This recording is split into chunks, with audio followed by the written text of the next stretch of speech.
terakhir, yaitu materi keempat, ini materi yang harus benar-benar dihitung dengan tepat. Setelah mengetahui pola, setelah mengetahui kerangka tahunan, kerangka bulanan, kemudian kita detailkan sampai berapa sebenarnya kebutuhan air irigasi tersebut. Yang pertama dipastikan adalah jenis tanamannya dan cara sampai ujungnya itu bagaimana cara penyiramannya. Kapan penyiramannya, berapa hilangnya di saluran, berapa perpipaannya, jenis pipa apa, dan potensi kehilangan air ketika ada perpipaan dan potensi kebocoran kita hitung.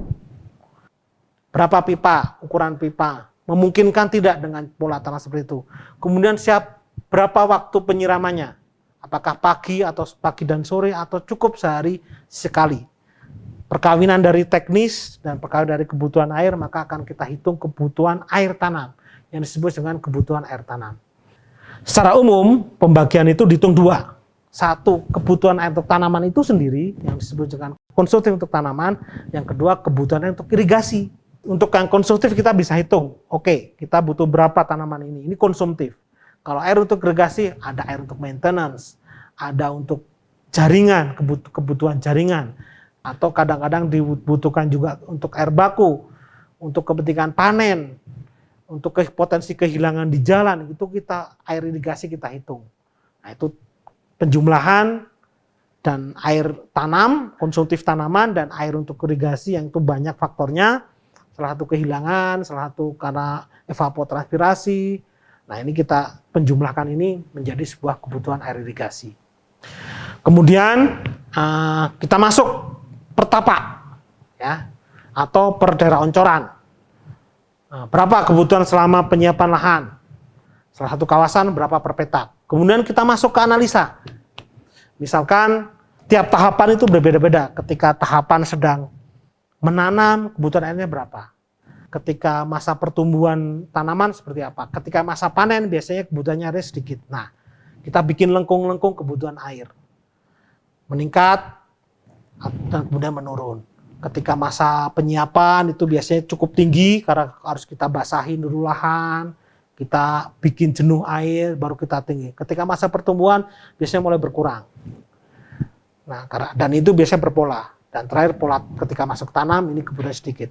Jadi nanti punya pola sirkulasi tiap bulan, kombinasi dari pola tanam dan dari pola pertumbuhan tanaman tersendiri. Kita detail nih kalau udah masuk pertumbuhan tanam. Karena setiap tahapan pertumbuhan tanaman itu kebutuhannya juga beda-beda. Ketika masa penyiapan lahan lebih besar, baru berkurang ke masa pertumbuhan, baru berkurang jauh ketika masa panen. Nah, setelah dihitung kebutuhan air, maka kita harus kawinkan dengan teknologi-teknologi atau penemuan-penemuan dari sisi pertanian. Ya.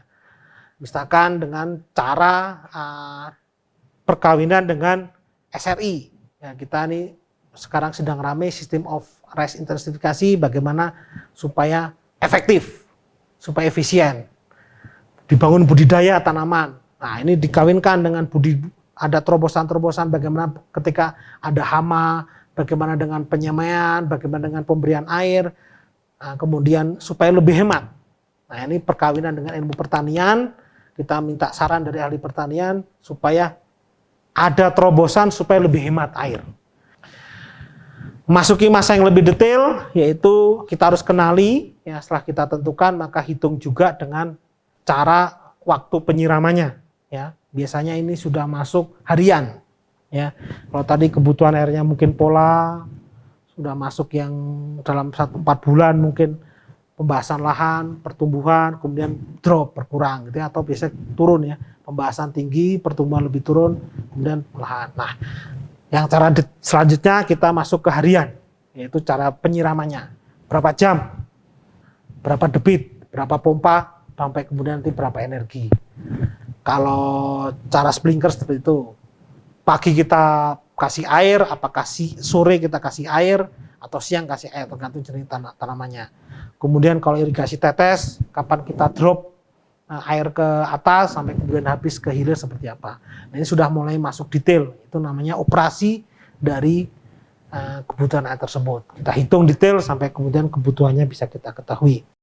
Itulah materi secara virtual, secara video mengenai pokok-pokok dari modul.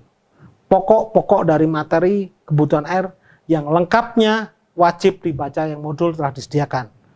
Pastikan baca modul secara bertahap sesuai daftar isi, baru kita ikutin dengan cara perhitungannya. Di modul selain ada materi juga ada latihan-latihan cara menghitung kebutuhan air dari mulai pola tanam, pola harian sampai pola operasi. Kebutuhannya juga akan ada di modul itu. Selamat menikmati modulnya, selamat belajar, semoga kita bisa menerapkan ilmu ini, kebutuhan air ini menjadi lebih hemat air. Terima kasih, bye-bye.